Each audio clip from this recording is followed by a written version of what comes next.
Welcome to the Homeschool Together podcast.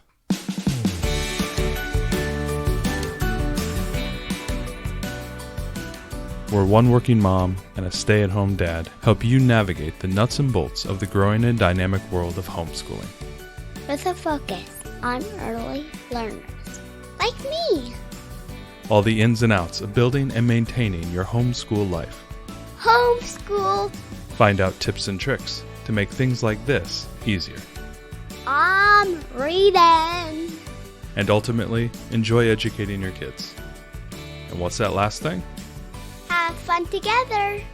Did I do good, Daddy? Yeah, you did, sweetie. Good job. Welcome back to Homeschool Together. Thank you for joining us. If you have a chance and you'd like to support the podcast, there are links and links to our YouTube channel as well, where we are putting out numerous videos about our ancient history. If build your library, if that is something that you guys are planning to do or looking forward to doing in the near future, make sure you bookmark those playlists and save them for later viewing. You know, at the end of the night when your kids are asleep and you don't want to watch Netflix and you want to stare at our giant heads, you know, something to do to cast onto the television or something of that nature. So today we are talking about by popular demand. Big time.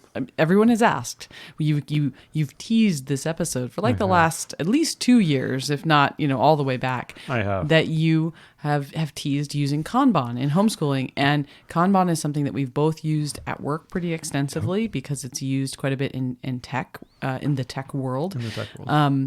And talking about how we can adapt that for homeschooling has been something that people have been asking about. Yeah, it's one of those things. It falls under the rubric of organization, planning, getting things done, things of that nature, and it's essentially a development process. Right. And it's not very super rigid. There are groups who will do it differently. You'll read it online. Some people do it certain ways, and I know there are families that will pick and choose things that they want to do, and businesses will pick and choose what they want to do. So there's no hard and fast rules, but there are some guidelines, sort of like Pirates of the Caribbean is more like guidelines. Right. Well, and I think if you look at it online, you might see some things and go, oh, that's not applicable to me. Yeah, I don't know what that means. But, we've done Kanban. We did Kanban at home for home-based projects. So it's one of these things that it's more of a methodology and a framework. It's a way of thinking. Right. And you change that to be what works for you. We don't currently do this in our homeschool right now, although we may. I think we probably will do this in the future when our kids are a little bit older. I'm actually getting prepared mentally for doing it maybe next year once we have our youngest now ascending into, kind of the cornerstone of, starting to get into the cornerstone curriculums like the Build Your Library and the Torchlight curriculums. Getting into, around reading the world, and having those things. Once I'm going to have to manage two people. So I'm still managing, for the most part, I'm still just managing the one. And that's pretty easy to do and it's pretty straightforward. But once I have a little bit of pre-reading and other things, preschool stuff. And I see this being very applicable for a very busy family, a family that has a lot going on, a family that is trying to cultivate independent learners, and it's a good independent responsibility. Yeah, independent responsibility. So I'm starting to get to that point. I have a second grader who I'm now going to start asking to go off and do her homeschool, do her reading, and do her activities, whatever those might be. This is a time where I'm planning, inside my head on incorporating this. As Ariel said, we've used this in our careers before, and I used it extensively in my role as a software product owner in an agile development situation in my company for developing software. You used it a little bit kind of ad hoc within the naval architecture when you were doing that. Yeah, we've used it in our project teams, and we still use it now in our software development. And it is an interesting thing. What I think it's great for, it's great to visualize the work that you're doing. It's great if you have a problem with actually taking things through to completion. Yeah. If you're one of those folks, and I'm there in some areas of my life right now and have been there big time in the past. If you're one of those folks that gets to 90%, and you just don't get things over the finish line, Or if this is you're- a really great thing to do. Or if you're one of those people who can't finish jobs, you're right. That's perfect for it. Or if you're another person who has 10 jobs that are all 10% complete Right. and you don't know what to work on and everything, again, this is something that will help you there. Right. So it helps both the people who cannot finish, you can't bring it across the finish line, and for the people who can't stay focused. So let's talk a little bit about where it came from and kind of the things that Kanban does the best. So it was developed by Toyota. So think about like a manufacturing process. So they're taking something from development to completion, and not just in the engineering department where we take an idea and we make the design a thing, or we make a prototype, but also in like the production of doing things. And if you could imagine yourself being in any environment, whether you're manufacturing something or whether you're building something like software, or you're just doing an outside project that has many, many little itty bitty steps to get you from A to B to the end of the project. Kanban was developed as a way to streamline that process, find errors that may crop up, find things that are blocking your project to help move you guys faster. And that's really the idea is it's the idea of how can I get this wide, diverse group of people who are doing a wide, diverse group of things that are all working together to make something, whatever that thing might be, whether it's a company, whether you're farming or gardening out back or building that that stone project out in the front yard or whatever it might be. How do you get a bunch of people together and you get that project to completion? Or even one person. Or one person, get it to completion in an efficient manner. And that's really kind of like the origin of the idea. And this kind of falls under the umbrella of Agile. And Agile is kind of a developmental methodology, kind of a mindset that says, I have an idea of what I want. I have this vision of what I want to achieve, whatever that thing might be. Your homeschool, I want my kid to learn to read, or I want to finish this curriculum, or I want to do this gardening project out back. I have a vision of what it looks like, but I don't know exactly how to get there. And I don't know if my endpoint where I need to go is actually where I need to go.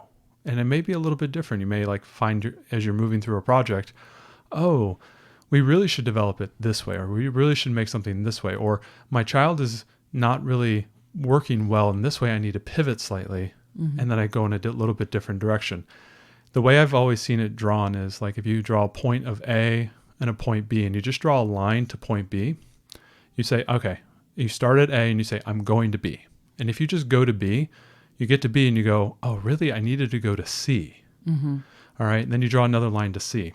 Well, you could have just said, well, how do I get from A to C? Or how do I go towards B and then find out that I need to go to C? Right. And I think it's this ultimate flexibility, It's a flexibility with Agile. And if we could liken it to homeschool for just a minute, we could say something like, I'm going to go down this path of, let's say, Charlotte Mason inspired, curriculum. And this is what I want to do. And this is how I want to move through. But along the way, you could either just head down and just do it, or you could be constantly assessing along the way. Is this the best fit for my family? Maybe I should think about pivoting next year and doing a different curriculum, right? So it's being adaptable. And this thing allows you to check in often to understand, are we doing the right thing?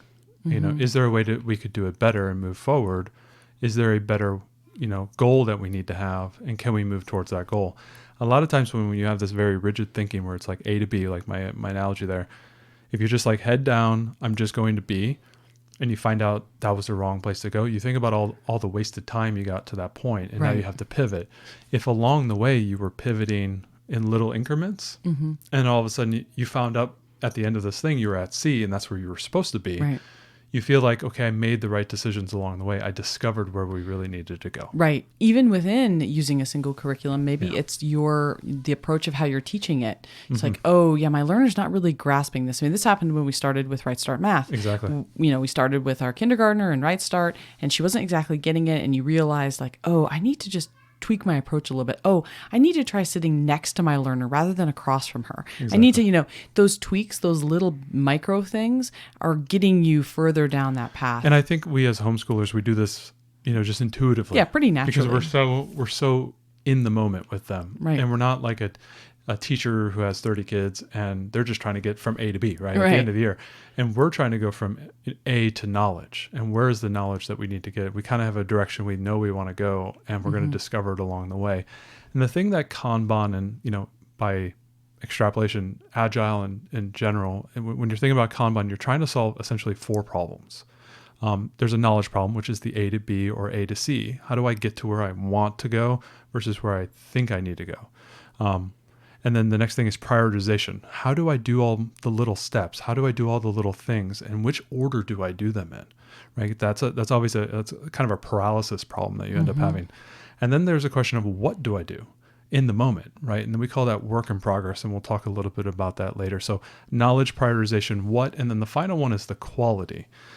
Now, quality is kind of that's more of like you think production or software or something like that. What is quality in homeschool as well? It's the idea is, did my learner learn the thing I just taught to them? Did they absorb it? Did they absorb it? You'll see in Kanban refer to it as done, and that they call it the definition of done. Is this work actually done? Right. You at home who gets your project 90% complete or 99% complete, and you're not actually done. I haven't done the touch-up painting in the bathroom. I haven't put the cover back on the electrical outlet. Right. You just haven't done it. It's just sitting there, right? How do you call something done? And a lot of times, like in a home project for me, the definition of done is not only has the cover been put back on, but everything has been cleaned up and all the material has been put back in its place in the garage, ready for the next time I need it. This was like a 20-year evolution, by the way. No. 'Cause you used to be a very 90%er until you actually... Not even a 90%er. I was like, it became... I went from a 90%er to a 10%er to I don't know what I'm doing percenter. Well, and it was hard once we had kids because that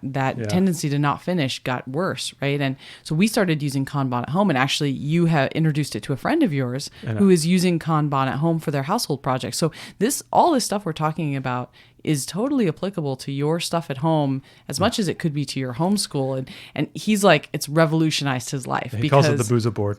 Yeah, he's just so excited because they're getting so many things done at projects that they've been meaning to tackle, and things that have been on his list. And that stuff that's on our list from a psychological standpoint, it really weighs us down. It does. I know, and it affects some people differently than others, but I know I'm very much of a list person, and the number of things I know that need to be done, they just really weigh on me, and they harm my ability to kind of move forward and mentally process new things. So if that's you, this could be really helpful to help you get through your backlog. And you're probably sitting there listening to this going, if you've never seen Kanban, if you've never done anything about it, we're getting to what it looks like in practice, and we're going to talk about a board, and we're going to talk about the lanes, and we're going to talk about the sticky notes, and actually talk about what it actually looks like and how to actually do it. But before we get into that, let's talk a little bit more about kind of the abstract benefits of Kanban. And that would be first, for me, more than anything, is the visual organization. And what does that mean?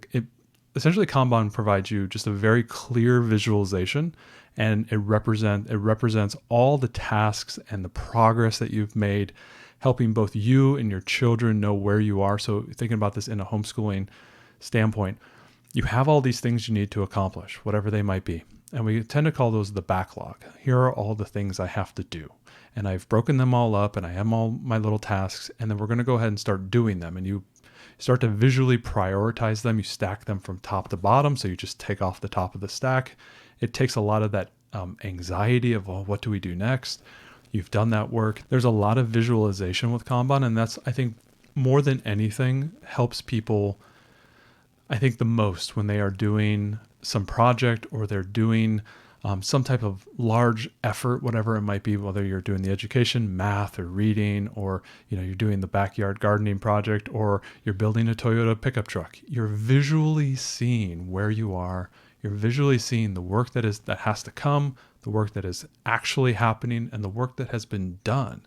And you visually see that, and that helps, I think, alleviate a lot of fog that happens with trying to complete a large effort. And our children's effort, our children's education should be looked at as like Toyota building a truck. It's a big thing, right? For us, our children's education isn't a one-day project. It's not a 2-month project. It's a decades project. And this is a long-term project that needs to be done in a thoughtful manner, and doing it in a visual way can really, really help you set you up for success and allow you to be more efficient with what you're doing.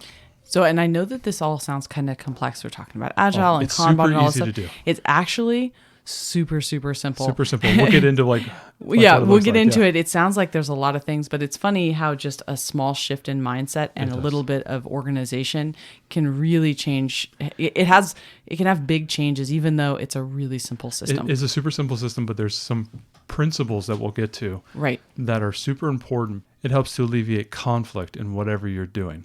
Next thing is flexibility. This is a big thing about it. It allows you the flexibility to learn, not just moving from your large goal that you're trying to find where you need to go. How is your learner adapting to this education? What is working best for them? But it also allows you to say, well, something else that is higher priority just came in. We have found out we are deficient in rounding of numbers. We cannot move forward until we have gotten that concept down. It allows you to say what we are currently doing is not what we should be doing. Move that back. And this is now the highest priority item. We have to figure this out. Like, for example, if you're learning to read a word and you're starting to do 3-letter phoneme combinations like a string, string, right? We're having to blend these sounds together, and our learner is not doing a good job with that. We cannot move on. Let's go ahead and do some extra work so we start to blend our sounds better, right? It allows you the flexibility to say, all this other work is great, but we can't move forward until we have really done this thing. And that's, Shuffle. it allows you to be flexible in your day to day. Or for example, if something else comes in and says, hey, we have to have a science project, it's due next week.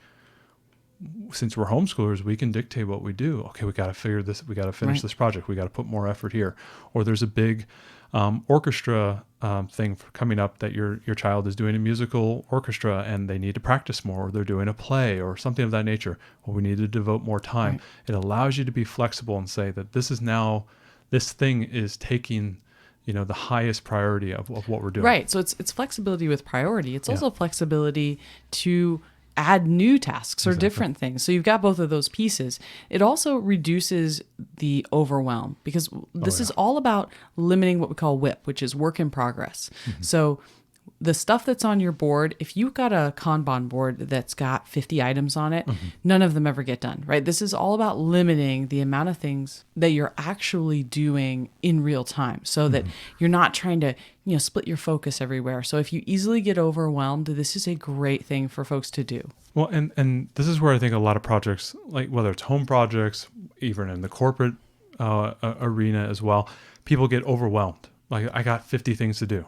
And this is where you're talking about the work in progress is so important. This is like one of the founding issues that Kanban solves, which is it allows you to focus what you're working on and not have additional things. So for example, I told my friend when he went to do his board, I said, hey, when you have your tasks that are in progress, you have to limit how many you can do. I can do 2 things.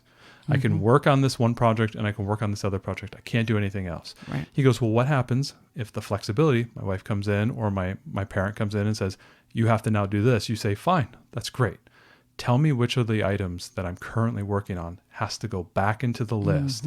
And then I will now work on this project or this new task as the highest priority items. It limits how many things you have to work on so that you can focus and get those little tasks done, and then you can move on. And this is a great segue into another benefit, which is that it is collaborative. Yes. So just what you said there. So you've got some things in progress and somebody else comes in or something, you get a call from a teacher that you got to work on such and such for your kids' like we had today, music tutoring or whatever. I had a discussion with my daughter's teacher at the reading class at our parent partnership. And she said, hey, we're going to start doing some work on grammar. We're going to talk about sentence structure, nouns, verbs, adjectives. I go, great. I love that. Let me know when you start that in there because I will start to piggyback on that and I'll do that work at home. And then so you guys can work together in the class once a week and I can then do the additional work along the way and we can work together. So we can then become focused and aligned and all that type of stuff. And that's really the key thing about the work in progress is being aligned with what needs to be done. I know this sounds very strange. Like, how do you do this? What happens is this reduces the conflict because you say, I can only do 2 things at a time. I mean, physically, we can only Right. ever do. Your homeschool day is only so long, and It's we only- have a mile-long task list, right? Yeah, and our children may have, a million things they need to do, right? And they can't do more than a couple things at a time. And if we just say, here's 20 things to get them all done, they don't know what to do. What's the first thing? They get 10% done on everything and nothing gets finished. And let's say that you've got a big field trip you want to take halfway through your Absolutely. day, so that while I can normally get 7 tasks done a day, today it's going to be a 3-task day. Yeah. You can make that change. That's that flexibility. But the collaborative nature, it's engaging and it's collaborative. It really engages kids and adults because it's very visual. This is all a visual system. This is not about like a list on a piece of paper.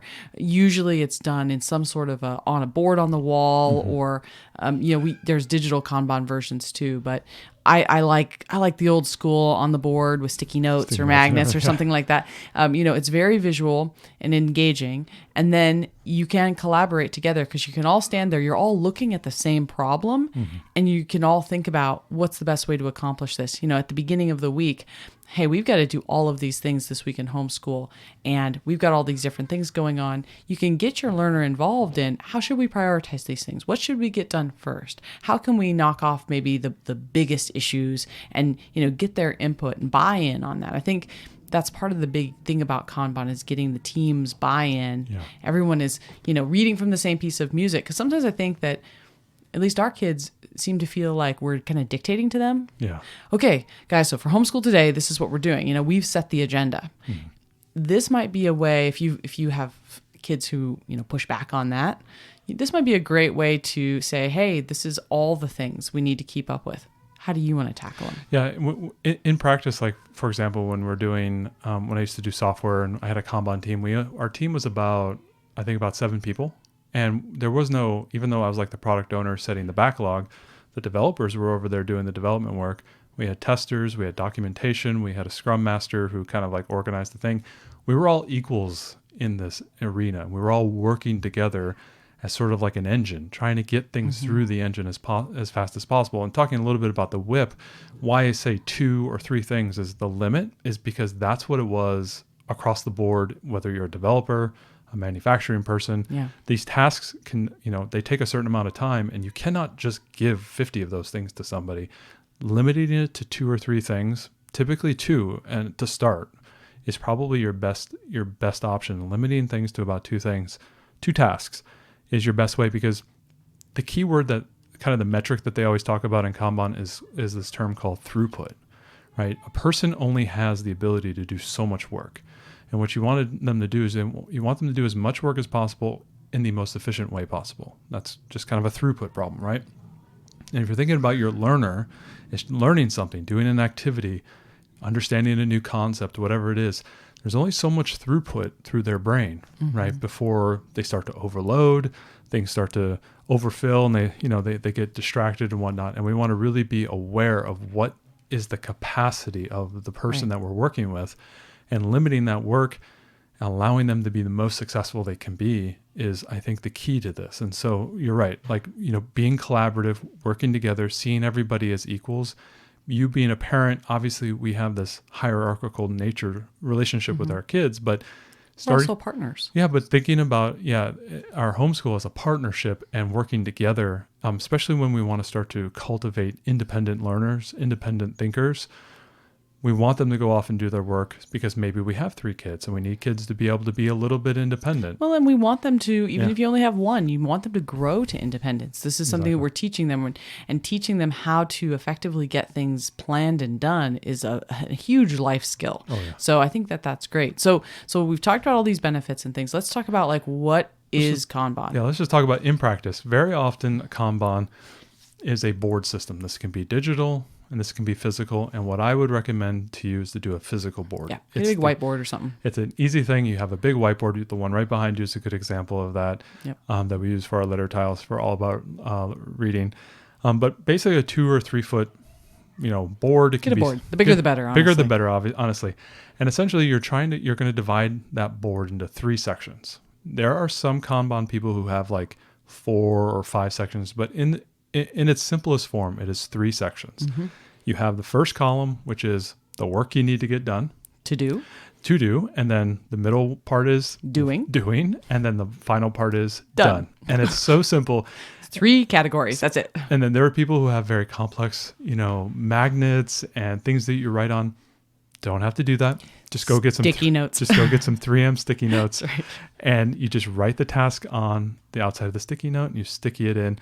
And the important thing is to have enough space so that you can put your priority, right? All the work that you have to do is in priority order. Sometimes you can mark it 1, 2, 3, 4, doesn't matter. Sometimes it's just what is the item on the top of the list and go ahead and do that. Sticky notes are great because you can peel them off, put them on a new thing. You can reorder things really quick. Mm-hmm. And if you think sticky notes is kind of silly, we planned an entire software release that had 70 developers. I mean, think about how large of a team. It was across the world. We were in Seattle, LA, and Germany. And we all got together in one location. And it took us about 4 or 5 hours. We broke up on all of our teams because I had 2 teams and another guy had 2 teams. And we had 3 teams in Germany, two in Belgium as well. And we all got together and we all planned a massive, software product release, talking about all the features, all the bugs, all the development work that needed to get done. And we did it all with purple and green sticky notes. Yep. And we did a $60 million vessel construction. All in sticky notes. All in sticky notes. Because they're so easy and you haven't invested so much time into making them that you feel like you can't toss them. I mean, they're really easy. So the idea is like, let's give a homeschool application for this. Exactly. So at the beginning of the week, you make up a bunch of sticky notes. I want to do 2 math lessons. So you have a math lesson, 2 sticky notes for math lessons. You've got, I want 3 reading lessons, 3 sticky notes for that. I want my child to learn to read. And this is the cool thing about the different colors. They can represent different things. And we did that with our sticky notes. I don't know about you, but we had sticky notes that were the features. We had sticky notes that were kind of the infrastructure, like we have to rewrite all this section of code underneath the main layer. You have to do all these other things. We had sticky notes for bugs, critical bugs that need to be fixed. We had all different color coding. So you can visually, all different groups. You can visually see the weighting, associated with different things. Right. And you could decide that you want to do this by a week. You could decide you want to do it by a day. Yeah. You could say, okay, in my day, every day we're going to do math and a reading lesson and 20 minutes of reading, whatever. Yeah. So you make all your sticky notes. I want my child to practice violin. We have some chores we need to get done around the house. There's outdoor playtime. We need to get outside at least 2 days a week, whatever it is. You have all of this and you just have this pile of like things and you stick them all over the board. And as you say, you either write on them or you move them, the higher up is the higher priority. And then you just stand and you decide how you're going to tackle them. Yeah. This is as easy as it is. Yeah. But I think it has the thinking underneath it. Right. And that's the key thing. Because the really important part is you're breaking down your tasks into things that aren't too big. You can't say like, finish all about reading level 2. That's not a task, right? Finish 1 lesson or even a half a lesson, depending on how much it takes. Well, they all have to be small. Yeah, they all have to be small. In the software development world, we always limited a task to something that was about 4 hours worth of work. And you can think about in your homeschool, what is my child willing to do? Is it like a half-hour effort or is it a 15 minute effort? Whatever works best for you. What is the that cookie cutter piece of size of amount of work that your child can handle in a single sitting? Like if you have a really patient child, maybe you can do an hour's worth of math. If you have a not so patient kid and you have to get up and move a little bit, maybe it's 15 minutes, maybe it's 10 minutes. Maybe you have a younger student who's a kindergartner and they have about a 10-minute window and then you got to move on to something new. Whatever that is, you set your tasks that have to be at least that size, if not smaller. And the one, like for example, a great example that we always talked about was if we had a bug in software and it was assigned to somebody, they would come back the next day and say, this bug is going to be a larger effort. It's going to take multiple days worth of doing. I have now broken it up into 3 or 4 pieces.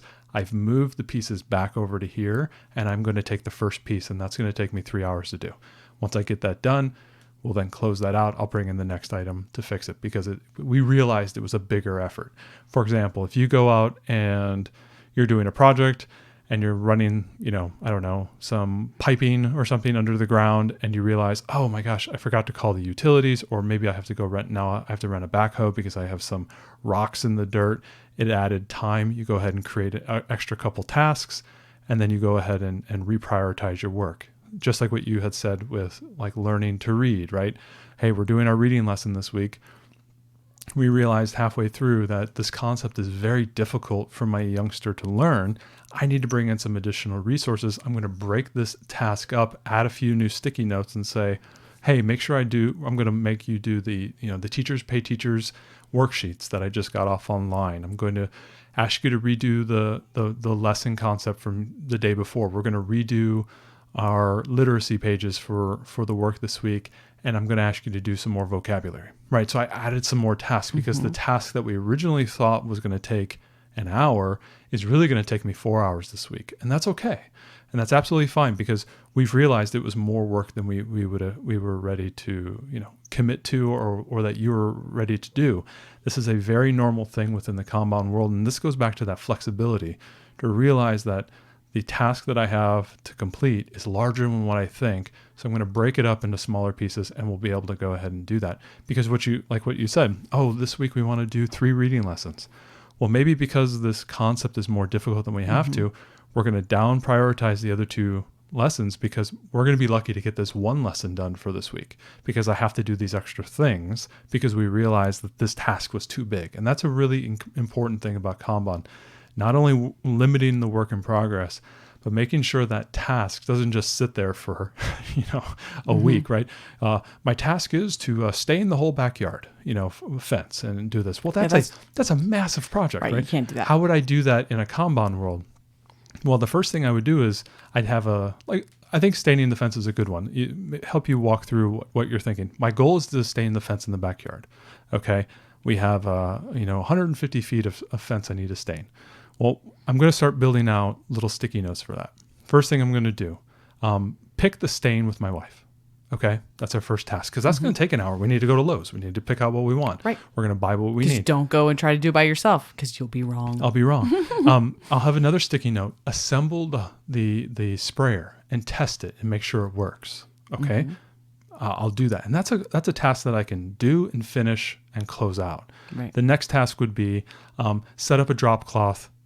Make sure I have enough drop cloths and prepare and set out my material for Saturday. Weather's going to be great. I set up everything. Rather than having to run to Lowe's when Saturday comes and you try to get everything out, your spray nozzle's clogged. Yeah. You don't have the drop cloth you need, so you're going to run to Lowe's. I've prepped the work, yeah. And now all of a sudden it's Saturday. I say, okay, my first task is I believe this first 50 feet I can get done in 2 hours. That's a task. So I'm going to go ahead and spray that first 50 feet. That may take longer than I expected. That's great. That's a piece of information. Now I know the next, 1 hour worth of work is, 25 feet instead of 50 feet. Or maybe I can do 100 feet or I can do half the project in 2 hours. Right. I don't know, right? So go ahead and you start making all your sticky notes and then you just go ahead and start finishing them. And then you have a sticky note at the end is when your fence is done. I have a sticky note. Wife comes out. Does wife like the work that has been done? Is it good?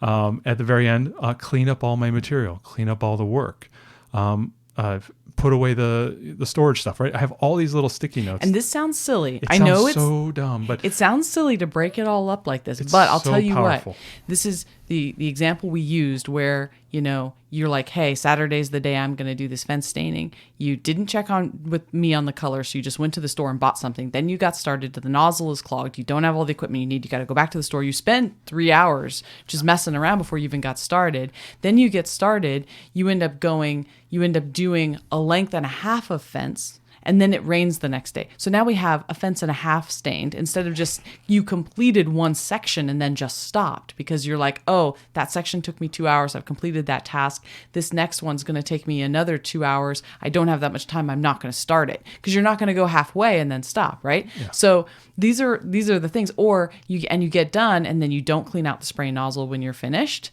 And so you put it away and the next time you try to use it, it's all clogged, right? Or you didn't properly put the stain away. And this stuff sounds sounds silly, but this is exactly what we do because we're so busy. Because a lot of times we try to wing things, and We wing it all. and the thing that I love about Kanban, not only does it limit your work in progress, not only does it make your tasks that you have to complete small and achievable, but it allows you to think about the project ahead of time, try to put together essentially a project plan. And I know it sounds like you're over planning, pulling out a bunch of sticky notes and saying, set up sprayer, pick stain with wife, stain a quarter of the fence. We're talking about moments. You're just writing it down. And then while you do the project, you might say, you come back to your board and you go, okay, this work is more than I thought it was. Let me write a couple more sticky notes. And so that you can then see the progress as you make your way through. It really forces you to think out the whole project. Yeah. And in thinking through, you come up with things you didn't realize you might have to do. I mean, so let's liken this to a project that your child wants to do, that they want to, you want to have an end goal of some project. Then they're going to think about all the pieces and they're going to make up the notes and say, these are all the different pieces that I need to get this done. Maybe you have a teen that has a goal that they want to, I don't know, earn money to buy a car or whatever it is, right? Go to a bake sale like they're doing at the local community right. bake sale. We did a farmer's market bake sale this year and our daughter had a wonderful time with it. There was all kinds of steps with that. So, okay, we got to figure out what you want to make. We have to apply for the permit. We have to, you have to have the money there. We have to then shop for the ingredients. Or then pick your recipes. Pick your recipes, shop for the ingredients. There's a bunch of pieces forcing you to think through all the steps. And it forces you to really not skip a step, not wing it, and also actually finish it. Because those steps at the end that were like, oh yeah, that looks good, and then you never put your tools away. Yeah. Or, you never finish that. I remember when we were younger, one time we came home from camping and did not clean out the ice chest. No. Because we were just busy and it wasn't on the list. And then we went to use the ice chest a month later, and that was a very sad day. That's very sad. You know what I mean? Because we just didn't think about that. As we're older now, we're a little bit more conscientious. But if you don't want to have to rely on just remembering everything you've got to do, this is a great way to do that. Absolutely. Another thing that is in kind of agile world and Kanban, which isn't, I mean, they do it a lot, but it's not necessarily you have to do it. But it's something that is done very often in the agile Kanban-y type of world. Doesn't mean you can't do it in any other type of like waterfall development, which is like the A to B. Okay, you're getting geeky. I know. I'm getting really geeky. Anyway, it's called a daily stand-up, and one of the things that essentially, I'll just walk you through what it is. You get the whole team together. You spend 15 minutes. You look at the board. You say, how is everyone doing on the work that's already assigned to you? Here's what's coming up today. Here's the next things that we might need to do. Is anything on the board done? Okay, it's done. Let's go ahead and close that. And here's the next item that you can take. We did this every single day in software, and I had 2 development teams. It was from 10 o'clock to 10:30, and it was 10 to 10:15, 10:15 to 10:30. And I had 2 stand-ups, and we prioritized all the work in about 15 minutes. Right. And it always ran smooth. And what's great about this is that this is a moment where you as a family can get together and say, here's what we're going to do today. A lot of us do morning basket type of stuff. Mm-hmm. You can incorporate it there as well. And you don't have to be so formal and rigid about it. No. You could just say, hey, let's look at the board. Today, let's go ahead and, this is what we're going to do, or this is what's going to happen today. I know a lot of times our girls ask me in the morning, what's happening today, Dad? Right. Yeah, what kind of day is it? Is it a day I go to school today? Is it a day that she goes to preschool? Is it a day that we have dance class? Exactly. It's the knowledge is the problem. And that's what this daily stand-up does. And to think about incorporating a daily stand-up into your own family, it could be called the family stand-up or whatever it might be. Right. It's a great way to pull out information. So, hey, your oldest is doing Khan Academy on Algebra 2, right? Whatever it is. And they're working on this. It's a great time to say, hey, are you stuck anywhere? Do you need some help? That was always the thing that the daily stand-up really focused on was it wasn't a report on what you're doing. No. It was more important that the other team members hear where you are and you cry for help and say, I'm having trouble with this thing. Can somebody help me with this? Mm-hmm. And all of a sudden somebody comes over and goes, I'll come to your desk after this and I'll help you with this. Right. This could be your child saying like, oh, Mom, I know that practice my violin's on there, but I'm having so many problems with this piece. And it's like, well, maybe we could find a video on how to help you with holding your bow correctly or whatever the problem is. And this goes back to the flexibility and finding the correct path to where you need to go. The goal is to learn violin, but maybe the for your learner, learning violin is not learning Chopin, right? It's learning I need to learn the AC/DC version of this song, right? That's the correct way to learn violin because your kid wants the 80s rock music violin, right? Right. Whatever it it might is. be, right? And we've been talking about like 2 work in progress tasks, but you may say, 6 things. This is our day. Yeah. Hey, today these are the 6 things on our day. We've got this class we're going to go to, and we're going to do an English lesson, and we're going to do a little history, and we're going to do an art, and we're going to have some park time. Does anybody have any like this is the priority of this? So if we end up taking double the time on our English lesson, what ends up what priority does that have, right? What gets booted? Yeah, the dance class that we paid for, that might be the top priority. Like, we're going to make it to dance class. Come hell or high water, dance class is happening, right? One, yeah. So, maybe that's your top priority. Hey, we're going to get to this, but we've got these other things. And maybe, if it's our kids, Lego goes on that list. Yeah. Our kids are like, okay, Lego's here. And for them, yeah. Lego is really important. So they're going to say, like, you're going to say as the parent, okay, great. Well, Lego's number 6 on my list because we need to get these other things done for homeschool first. Just today, you said to our daughter, and she was really, jonesing to do this Lego set, and you said, that's great. You're going to need to finish up homeschool with your dad before that. You go ahead and once you're done, you go for it. And she walked right up to me. She said, Daddy, where's my homeschool? I need to get she just came back from a trip. So we kind of went light today. So I just gave her some, math, and I made her read a short story. And that was really what it was. But she did not. She was like, I want to get to the thing I need to get. And in order to do that, I need to get this piece of work done. And it was a short amount of work, it's less than 30 minutes. And so that could have easily been a sticky note that was on her doing before she got to pull the Lego. But if she didn't know that was something that was that could be on the docket today, if she just came home and it was like, okay, well, we got to do homeschool. She's like, oh, I don't really want to do that, I mean, I remember when you first got home and you said, hey, why don't you get out your book? She kind of sighed. Then she came up to me and said, hey, Mom, can I do Lego? And I was like, as soon as you get your homeschool done, I have no problem with you doing your new Lego set you got for your birthday or whatever. And she was like, okay. And then the next thing I saw, she was at the table working. No complaint because she knew that that's what's going on. So it helps everybody get on the same page. And doing that, kids love to know what's coming in general. And we used to do this with our girls before we go to bed, tell them what was on the docket for the next day. Here's what's coming up. But our youngest asks every day, is today a preschool day? Like she wants to know. They want to know what's coming up. So this daily 2 minutes, it could be 5 minutes. It doesn't have to be a lot. Just puts all the family on the same page. And you did this with your team when you were a naval architect, and a lot of the people were like, all of a sudden you guys started getting a lot of work done. And right. It was we started really getting efficient. Tons of stuff done. What I liked about daily stand-ups is that it allows people to interact that normally don't interact. Like a lot of times in a work environment, we cannot talk to certain people or we may not interact, but every single day you're talking, every single day you're standing there. This is the key thing is nobody was sitting down. You can't just do it from your desk. You have to stand around a monitor and you're all talking and you go to each single person. Yep. What are you working on? Is there anything we can help you with? Right. And it creates this kind of camaraderie and it's very, I don't know, it's just very fun. I always enjoyed it. It's very energizing and it's great, with this board as you go through your day. Sometimes I think our kids think we have like an endless homeschool list for the day and at some point we just run out of time and go, okay, well, we're done for the day. When really you do have a defined set of things you want to get done today. If they could just see it visually, you might get a lot. Yeah, I think we're convincing ourselves to make a Kanban board for homeschool. I'm like, yeah, let's do this for us because it is really great and you can see. And when we did this at home for our home tasks, and we got out of the habit of it for whatever reason, but it's fantastic. Yeah. And it just helps everyone be on the same page and you do move through things so much faster. You end up getting things done. And that's the key is once you start seeing things get completed, you've been doing your work, you got your priority, you're reviewing and you're adapting based on what you're hitting, you're improving things along the way.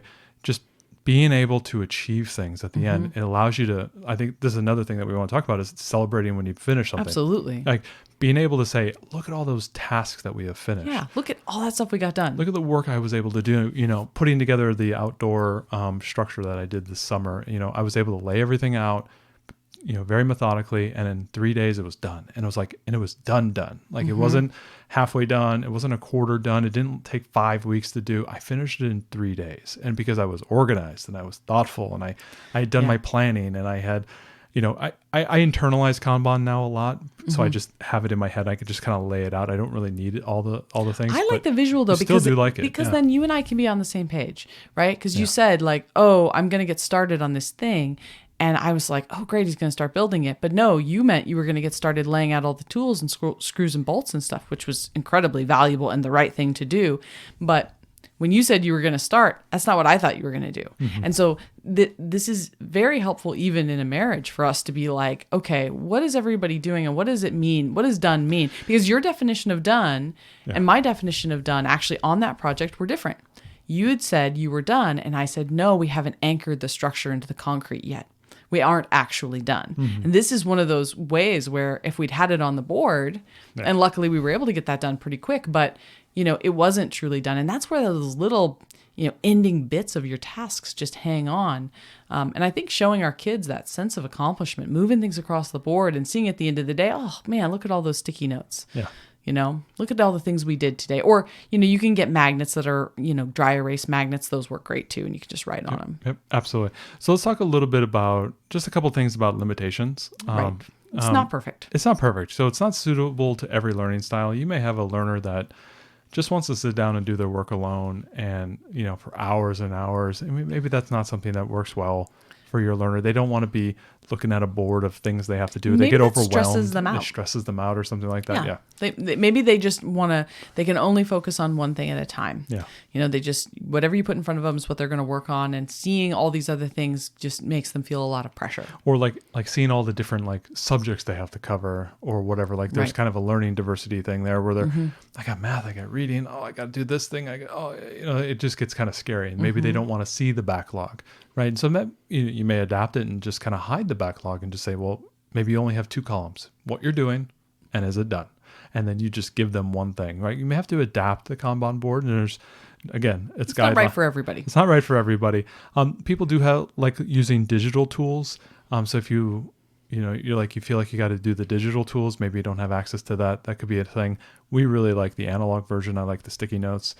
Whatever works best for you. And obviously there's this continuous monitoring of what's going on. Sometimes people may feel like that's burdensome if you're kind of an unschooly family, that maybe that doesn't work well for you. You feel like you're dictating what's happening, or you're determining what is happening to your child's learning progress. Maybe that doesn't work well for you. Although I think that you could still, in that collaborative sense, when you're making up the tasks, you've got a kid who wants to learn Japanese or something. And what's your plan to learn Japanese, right? And the one thing with that's great. So an unschooler could actually say, the parent am not making the task items. Right. The child is making the task items, and I am helping them prioritize those things. And when they come to the board, they do it themselves, right? You can easily see how Kanban can adapt to basically the learning style that you might have. Right. So let's talk a little bit about some real world examples. I think for some people that we've talked a few of them, we've obviously talked about the staining of the fence example, but let's talk about a mathematics. Okay, I'm going to do some math and I'm going to try and use my Kanban board to do that. So, obviously you're going to say, okay, is it addition or subtraction? I'm going to break out all these worksheets and these tasks that I need to accomplish. So we're learning a certain concept, and it's going to take, a couple weeks to do that. We're going to learn about addition or maybe subtraction, the different types of subtraction problems that we might face, whether it's a horizontal problem, vertically aligned problem, we're borrowing the 10 and that type of thing. We need to see all the various different flavors. We're going to go all the way out to the 10,000s place because that's the place value that we've learned, or we want to go all the way to the millions place. I need to teach the millions place. And you're going to start putting together all these little sticky notes. You may not be doing a curriculum. You may be doing a DIY thing, or you may be doing your own type of, eclectic homeschool. If you are an eclectic homeschooler who does not, or your student doesn't necessarily follow a preset curriculum, and you as the parent are having to kind of ad hoc your way through this, Kanban may be a very helpful thing for you to kind of bring structure into the process of what you're learning. Now, a lot of us, if I'm doing Right Start Math, I'm just going to the next lesson, or, I might skip the lesson, say, okay, this isn't applicable, and I'm going to move on. But if you tend to have something that's a little bit more eclectic, a little bit, you're putting this thing together kind of on the fly, this may be a process to help get you a little bit more structure to move through this, whatever this task or concept that you're trying to learn. You could do, let's say you do a literary board. Let's say that you have a teen and you want to get them to branch out in their reading, start branching out to genres. You could do a Kanban board that has a bunch of columns for different genres and say, I want you to read something in literature. I want you to read something in sci-fi and fantasy and all these different things. These could be like short stories. Yeah. Short stories or small novellas or books or whatever. And you put different things in there. Maybe your child comes up with the books that are going to go in there. And then you have one column for in progress and one for completed. And this could be a digital Kanban board. You could use something like Trello. Trello would be great for this. Yeah. So you could have your child say like, okay, there's all the books that we want to read for the year so that you get a really well-rounded literary education and then they pick. And a longer book may have to get broken up into pieces. Like you're going to read chapter 1 and 2 today, and then you're going to write a short little composition on what you read about this thing. Right. And then we're going to read 3 and 4. We're going to then, instead of write a composition on it, we're going to discuss what was read, and then so on and so forth. Like you may break it up into pieces like that because remember, your tasks have to be small and achievable so that you can move things across. There's that sense of accomplishment. We want to make sure we're always going towards completion. But you can make the Kanban board any number of columns you want. So let's say you're doing something for science. You could have your Kanban board with columns be the stages of experimentation. So you've got your hypothesis and your data collection and your analysis. And you can put all of your tasks within those columns, and those are all in your backlog. And then you have whatever you're currently working on. Exactly. So however many columns you want to make, or if you want to make, we call them swim lanes, but they're different rows basically. So let's say that in your Kanban board of your to-do, doing, done, you have like a swim lane that is your homeschool tasks, and you have another swim lane that's your home tasks. Or then chores, and chores, or what if you have one swim lane that's what we want to do for every day. Here's our everyday tasks. So every day you're going to be practicing your violin for 10 minutes, or doing whatever you're going to do. And then you have one that's on a weekly or monthly level, and that's a different swim lane. It has a different backlog. So you can look and see like what kind of tasks are these. For us, like we do a reading lesson, something to do with reading every day. So if you put that in your backlog, you'd be moving the sticky across and you just move it back the next, maybe that's not appropriate. Maybe it's more appropriate for your daily tasks to say, these are all the things we do every day. And I've heard some people having like different types of Kanban boards, like something that's for daily stuff, and you may have one for homeschool, you may have a board for chores, because they just need to be separated, right? So you can say, hey, have you done your stuff on the chores task board? But I like it where they're all together. Like if you have to. Yeah, I'd rather use swim lanes personally. I'd like to do like homeschool and then chores. And typically for most of our kids, that's kind of the extent of what they're working on, right? They're doing something in the home to help, and then they're doing their schoolwork. Or their hobbies practice, right? Practice, you've decided you want to play basketball this season. I Great. Need 10 minutes outside. You need to practice your dribbling or shooting for however long. And those type of things that are just done once and then you move them back at the end of the day, like a kind of a completion board at the end of the day. I like to use like those as like magnets that you can then write on. Yeah, the dry erase ones are because great. If you're moving the sticky note back and forth, you might get about 10 unstick sticks before that sticky note's falling back off. Yeah. So getting kind of like a magnet that you can write on, put that task, you can just slide it back and forth. I would recommend you to do that. But I think this is something that we might adopt for our daughter, because our older daughter is very completion focused, and we could say like, hey, when all of the magnets are on the right side of the board, you can do whatever you want. Exactly. You want to do Lego? You want to have a dance party? You want to watch a movie? I don't care. Yeah. You can do it all. Yep. Right? Because there's definitely big incentives, and for our kids, they can see like, oh gosh, I swear, if our kids would just focus and do the things that we need them to do, they would have most of the day as free time. But instead, some days they end up having like half an hour of free time because they dawdle so long with everything that they need to do. We already homeschool in like a fraction of the time the public schoolers spend. And like it could even be less, kid. Well, it isn't that long, but gosh, sometimes it can take 30 or 40 minutes just to get everyone to get dressed. Right? I mean, you guys know this is totally the way it happens. I came downstairs this morning and they were sitting on the couch and they're like, we're watching a little bit of TV. I'm like, we are leaving this house to pick up your friends to go to the parent partnership in 15 minutes. You need to be dressed. I need teeth brushed. I need all this stuff. And I know how long it takes y'all to do that. They're like, no, watch it for 5 minutes. I go, I don't even think you're physically capable of doing the things you need to do in the next 15 minutes. But it's funny because I've said to them before, hey, if you can, teeth brush, do this, get all the stuff, we'll watch like, a cooking video or whatever before bed, or watch an episode of Bluey or something. Those kids, they get dressed and brush their teeth like lightning. Yeah. But in the morning, you try to get them dressed and stuff so you can get started on your day and your homeschool or whatever we're going to do, go for a walk or go to the park. Oh my gosh. Yeah. It's like pulling teeth, and it takes so long. So I think, part of the great thing about Kanban is just how visual and how it puts everyone on the same page, even your kids, and they can really see. So I think that there's tons of good homeschool examples. I hope you guys try this out. It's super simple. Grab a whiteboard or a piece of paper or whatever and put it up on the wall and get some sticky notes or whatever and start with it. I think that especially for older learners, I think this would be great for teens to run their own Kanban board. Without a doubt. But, for your home tasks, you can try it. For your homeschool, try it and come back to us. Yep. Tell us what happened, because I think I am now convinced. I want to get this started for our homeschool. I love Kanban. I've always said if I ever started a small company, we'd be 100% Kanban.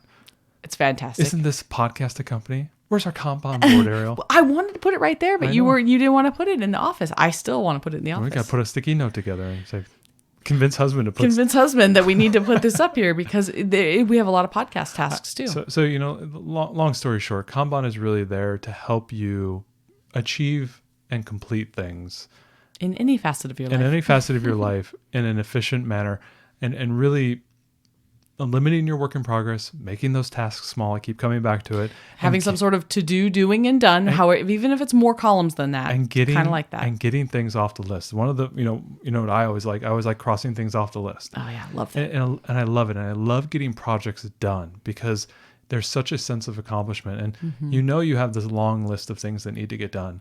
But if you can just do 3 or 4 of them, it makes people so much happier. Right. Oh, yeah, I know there's more stuff to do, but we actually did things. We got things done. Right. And it's just, there's a sense of accomplishment there that I wish everyone could feel. Like, once even the person who's like as scatterbrained as me, I used to have like 50 projects going on.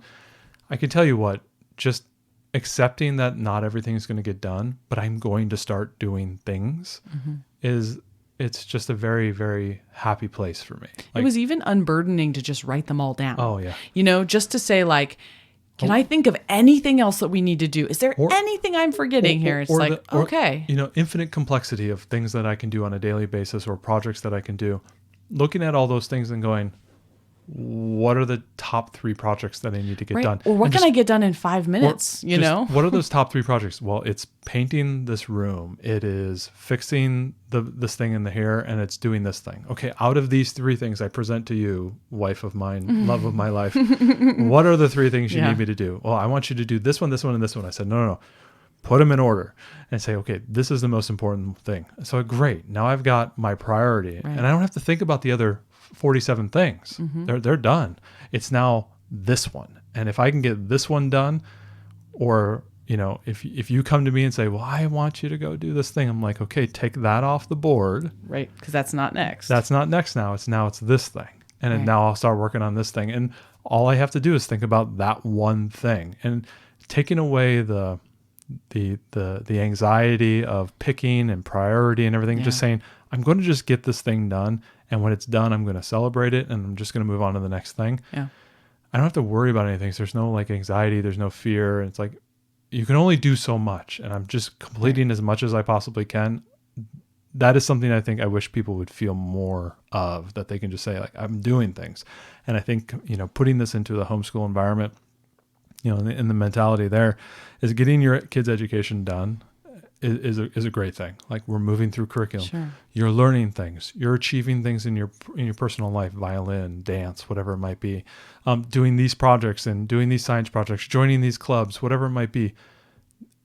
Getting those things done means your children are being fulfilled in their education, and I think that's the thing that we're looking for. Well, and then at the end of the day, you can know when you can take off, right? Sometimes I feel like it's the never-ending to-do list, and I can't ever just say, I've done enough for today. I'm going to sit on the couch and watch TV, right? Like, I sometimes I feel like really guilty about taking that time, but if you can see all the things that you've accomplished, or that none of the things that are like, you put in a good day's work. It's like, okay, great. And these are the things I'm going to do tomorrow, and I'm ready. And that's like, I use the Strides app for things that I got to do every single day. Strides, and I'll put a link to it down below. You can get 7 to do things before you have to start paying for it. So I've always just capped it at 7. But I could tell you what, the days where I like get my writing in, I do my workout early, I do all my other little tasks. And then all of a sudden, you're right. It's like 5 o'clock and I've done everything for the day. Those are the best days. Because, yeah, you're right. I could just sit down and watch a movie. Yeah, I could do whatever. Let's watch a movie. Let's play a game. I've done the things I need to do today. And it's great. And the same thing with the Kanban board. I've done the things I need to do today. Education's over. I've done my violin. I've done this. I could do whatever. You're right. Go have fun. Right. So I think priority number 1, husband, put up our Kanban board. I'm doing it. Thanks so much for joining us today and making us a part of your homeschool journey. Please engage with us on social media. Join our Homeschool Together podcast group on Facebook and find us at Homeschool Together Podcast on Instagram. We'd love to hear your feedback, questions, and recommendations. Until next time, Happy homeschooling!